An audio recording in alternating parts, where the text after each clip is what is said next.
In a world where the year is 2019, there are still people playing Dark Souls 3.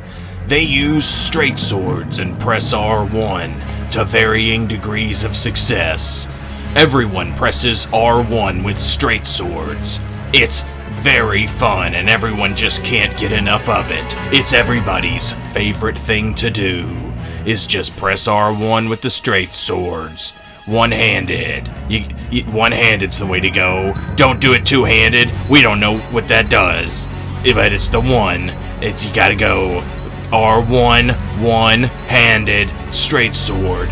In the year 2019, for 3 years, people have been pressing R1 with the straight sword, using spacing and R1s with one-handed straight swords to varying degrees of success, and people still haven't gotten enough of it.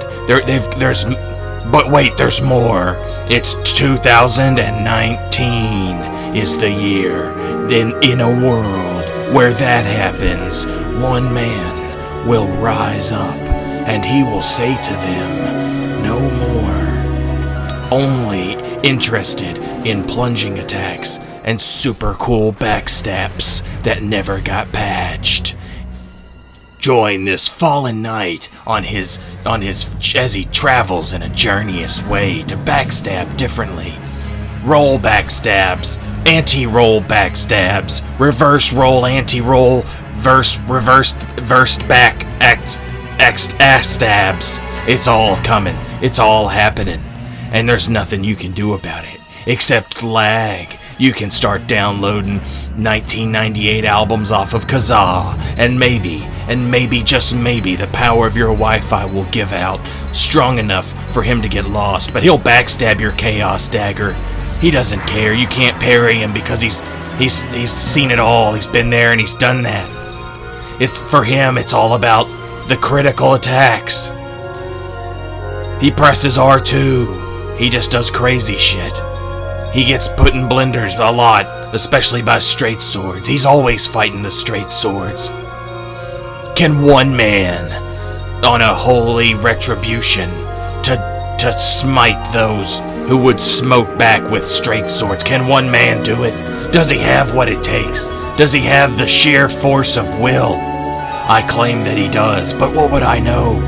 I'm just a humble movie guy, voiceover guy. He gets put in the blender. He's taking them back on Christmas. He got too many blenders. He doesn't want any more.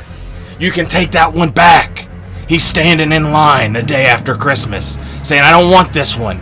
Pivot stabs. Turn and burn, pivot returns. He'll do those too. When this man presses R1, it's because he's looking for that sweet, sweet booty. If you try and parry him, he'll backstab your butt. That's what he does. That's what his life is about in the year 2019. And he's not showing any time of it's not stopping. He's not gonna show you any signs that that's what he's gonna do. He's not here to stop. He's here to keep on going. 'Cause it never ends. There's always more. There's more people spinning. There's more people pressing R1 with straight swords. They're always out there. They're always looking, and he's always looking back at them. Because when you gaze into the look, sometimes the look gazes back into you or the monsters that you set out to defeat with your straight swords. Who's the real gankers now, he asks. Coming to theaters this year and for the last 3 years.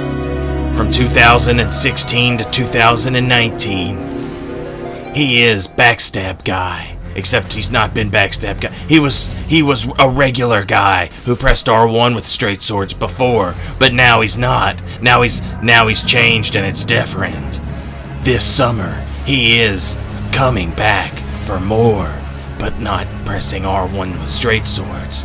No, he's gonna take the souls of all the over-leveled phantoms. And he's gonna use them for his needs, 'cause he's got them. What he wants to talk about, what he wants to be about his life. The Shrine Handmaiden, she's the one who knows. He'll go see her.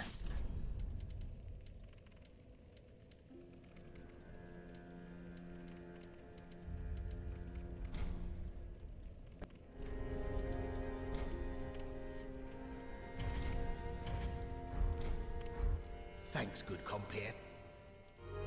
Patches and the Shrine Handmaiden, they're the only friends he has, as well as R2 Buttons, because the hit stun's different, and he tries to get around. He tries to get around town for the cheeky backstab, using the power of hit stun, and then spacing and R1s, but different. This summer, he is still playing this game.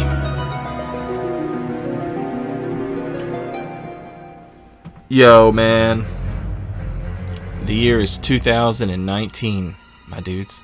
And I'm playing Dark Souls 3. I'm doing invasions. Can you believe it? Can you believe that that's what's happening? Is that what my life is? Yes, it is. For the foreseeable future. Fortunately, we got some good news from 4gamer.net when they interviewed Miyazaki, and he was like, yeah, we're working on 2 games, and, we're going to have multiplayer in our games. That are, it's like, alright, yes, Sekiro is just like a one-off, and we're going to get more multiplayer games. I don't even give a fuck if they're mech games at this point. If they've got invasions, I'll play whatever. I don't give a shit. Just come out with the game. I'm one of these people that can't play other games. This is the only game I play that holds my attention. Help me! And it's not all bad. It's not all bad. Yeah, I've been playing it for a long-ass time. And yeah, the player base is shrinking pretty good, But it's still fun. I still have fun killing over-leveled phantoms and blue spirits, man. That's like the best thing in the world. That's the best thing. I love doing that. And for as long as those guys exist, I guess, I'll still be here invading people, because it's fun. Now, if you've watched a lot of my videos, you've seen in the past, in my videos, whenever I invade like a solo player, I'll typically just kind of drop them some embers. I'll fight them, but, I'll drop them some embers so that, they can continue their journey with their embers, just as a sort of like thank you for, hey man, I appreciate you giving PvP a shot. Thanks for giving it a chance, man. I appreciate that. I know your build's not done and you're getting invaded by this guy who's coming to stop your progression, but I'm still, I'm a decent person. I'll give you some embers. But here recently, I've also started giving embers to the hosts that summon phantoms and the hosts that summon the blue sentinels and the blades of the dark moon. I think it's important that I give those people embers, because those are the ones that are keeping the game going. They're the ones that I keep invading over and over again, because they were nice enough to have some phantoms for me to kill, and that's, So now I'm taking back the fallen knight armor, and I'm out here. I'm giving embers away to just whoever the fuck I run into, and I'm just working on backstabs and cool parry swaps and different whatevers, because that's where we're at. I don't personally give a shit about spacing in R1s with a straight sword anymore. I don't care. I'm like the turn and burns, they still work. They're still good, but just the game is a lot more fun when you kind of just accept some losses for really flashy moves. For me, this is my opinion. When you get like a parry into a backstab into a parry, you feel untouchable. You can get high off that shit. It feels so good because you kind of are untouchable because you get iframes during those animations. You feel great. It's amazing. And it's worth the losses that you take to people who are just going to like press R1. It's worth the losses you take just for the wins you get. And it's like part of that has kind of messed with my content a little bit. When I started this YouTube channel, I would post clips of like, oh hey, I beat these 3 guys. I beat 3 players. Or like, hey, I beat 4 players in 1 invasion by myself. And I would post those clips and I would be like, yeah, look how cool that was. I overcame crazy odds.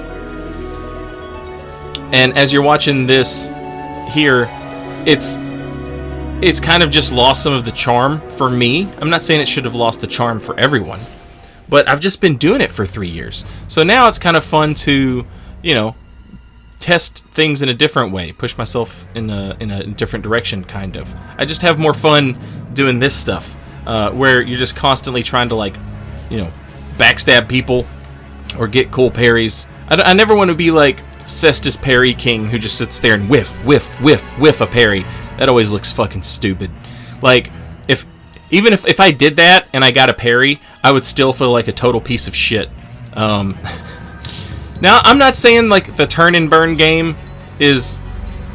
I'm not saying it's... Oh, that's boring now. It's, you know, it's... For me, it's just not as much fun. But, I mean, it still works. It's still, like, the most reliable thing to do when you're fighting a bunch of, like, really aggressive opponents. And sometimes that's kind of, like, the only thing you can do. But I, personally... just, you know, kind of over the straight sword R1 game and the turn and burns. I mean, I get it. I know how to do it. But half these motherfuckers ain't earned a death from my straight sword. Not today.